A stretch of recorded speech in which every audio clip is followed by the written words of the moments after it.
I take the digital balance. I think the connection is... Yes, we are connected. Start the broadcast now.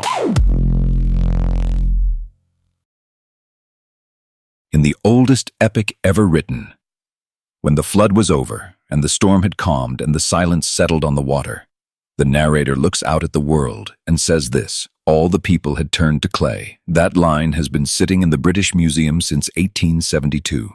Tablet 11. Cuneiform pressed into clay by hands 3,000 years dead, before the water, before the sky opens.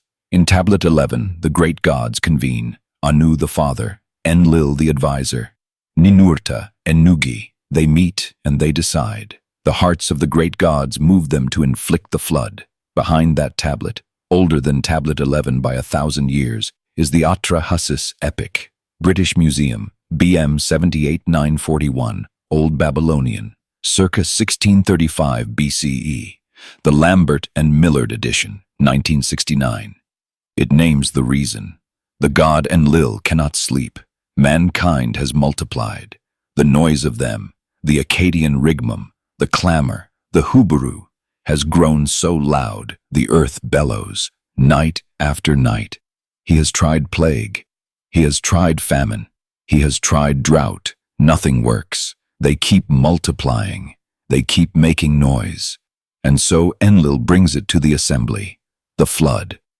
Now, the oldest complete Hebrew Bible in existence. Codex Leningradensis, written 1008 CE. National Library of Russia, St. Petersburg, Genesis 6. The Lord saw that the wickedness of man was great in the earth, and that every intention of the thoughts of his heart was only evil continually. The earth was filled with violence. I have determined to make an end of all flesh. 2 divine decisions, 2 named reasons. 1, the noise, the sheer intolerable noise of too many lives. The other, the wickedness, the violence, the corruption of all flesh. Same verdict, different indictment. What does it mean that both the oldest epic and the oldest complete Hebrew Bible record a deliberate divine decision to erase mankind, with the same structure, different reasons? The water has not moved yet, but the decision is made in both texts, in both rooms, by the ones who built the world. Genesis 7 verse 11. Codex Leningradensis. In the 600th year of Noah's life, in the 2nd month, on the 17th day of the month, all the fountains of the great deep burst forth, and the floodgates of the heavens were opened. The same dual rupture, sky and depth, above and below, is in Tablet 11. Just as dawn began to glow, a black cloud rose from the horizon. Inside it, Adad, the storm god, rumbling. Before him, Shulat and Hanish, the heralds, running. Eragal pulled out the mooring poles, the anchors holding the underground water in place. The deep let go. Ninurta made the dikes overflow.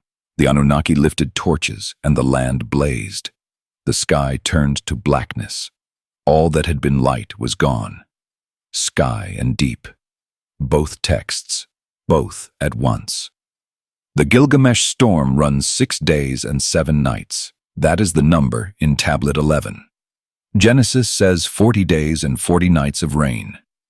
Then the waters prevail for 150 days more. These are not the same number. Both numbers are in their own primary texts. Both stand exactly as written. Genesis 7, verse 19.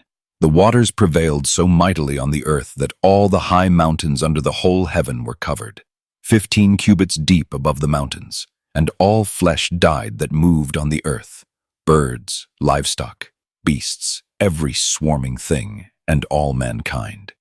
He blotted out every living thing that was on the face of the ground. They were blotted out from the earth. Blotted out. The Hebrew word is masha, erased, unmade. Tablet 11. The sea calmed, fell still. The whirlwind and the flood stopped. Utanapishtim opens a hatch. Light falls on his face. He looks out at the world. The floodplain is flat, silent, and all the human beings had returned to clay. Clay, the same material Nintu mixed with the blood of the slain god Geshtu-e to make the first humans in the Atrahasis. Clay poured out. Clay returned. Erasure in one text, reversion in the other. The people went back to what they came from. Here is what the popular version of this story does not have. While the flood ran, while Adad roared inside the black cloud and the world went under, Tablet 11 records what the gods did. They fled. The gods were frightened by the flood and retreated, ascending to the heaven of Anu. The gods were cowering like dogs, crouching by the outer wall. These are the gods who made this, the ones who voted for it. And when the water rose, they ran to the outer wall of their own heaven and crouched like dogs. That is in the document. British Museum. K3375. Lines 113 through 115. Publicly available since 1872. Then Ishtar, who had voted in the assembly for the flood, shrieked like a woman in childbirth. The sweet-voiced mistress of the gods, she wailed, "The olden days have turned to clay, because I said evil things in the assembly of the gods. And then, how could I command this war to destroy my people, who now like the spawn of fish fill the sea?" The Anunnaki wept with her. Most scholars who study the evolution of this text, Taige, University of Pennsylvania Press, 1982, document that this lament appears in both Atrahasis and Gilgamesh, with altered imagery. In the older Atrahasis, the dead fill the river like dragonflies. In Gilgamesh, the sea like fish spawn. The grief is in both texts. The specific image was changed in the later telling. A researcher named Eric von Daniken read these tablets and concluded the Anunnaki were extraterrestrials, spacefaring beings who engineered the human race and used the flood as a population control measure. Zecharia Sitchin, in The 12th Planet, published 1976, went further. He identified the Anunnaki as beings from a planet he named Nibiru. The mainstream Assyriologists who produced the primary translations, George, Lambert, Millard, Daly, reject these readings entirely. The tablets do not use the word extraterrestrial or any equivalent. What the tablets say is, Enlil could not sleep. He was too loud. He sent the flood, and then the gods who built those people crouched at the outer wall of heaven and could not look at the water. Genesis records none of this. God remembers Noah. The wind blows over the earth. The waters subside. God closes the fountains and the windows he opened. The account is controlled, purposeful, clean. The older text has the makers running.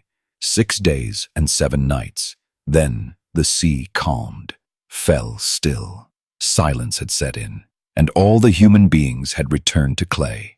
In the Atrahasis, Nintu, the mother goddess, the maker of the first humans, mixed clay with the blood of the slain god Geshtu-e to make them clay into life. Tablet 11 does not explain the phrase. It does not need to. The oldest words we have for the end of the world say, the people went back to what they started as. Genesis says, blotted out, macha, unmade, erased, the word for wiping a surface clean. A different metaphor for the same annihilation. Clay, erasure. Neither text is wrong about what it describes. They describe it differently. Both are looking at a dead world from the one boat on dead water. Utanapishtim opens the hatch. Light falls on his face. He weeps. God remembered Noah, made a wind blow over the earth. The fountains of the deep closed. The windows of heaven closed. The same mechanism that opened, reversed. The waters receded from the earth continually. 2 texts, 2 boats, 2 silences. The flood tablet, British Museum, K3375, excavated at Nineveh, Koyunjik. George Smith read it aloud in 1872, and the room went silent. Codex Leningradensis, National Library of Russia, St. Petersburg. Written 1008 CE by the scribe Samuel ben Jacob in Cairo. The oldest complete Hebrew Bible in existence. The oldest writing we have. The oldest complete Hebrew Bible. Same divine decision. Same dual rupture, sky and deep. Same annihilation of everyone and everything. One boat, one silence. Different reasons.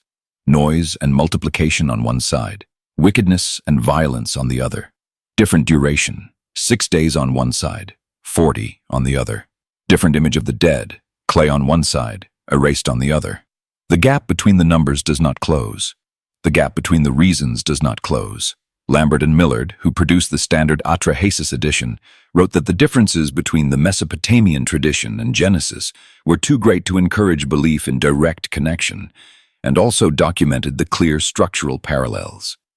Both things at once.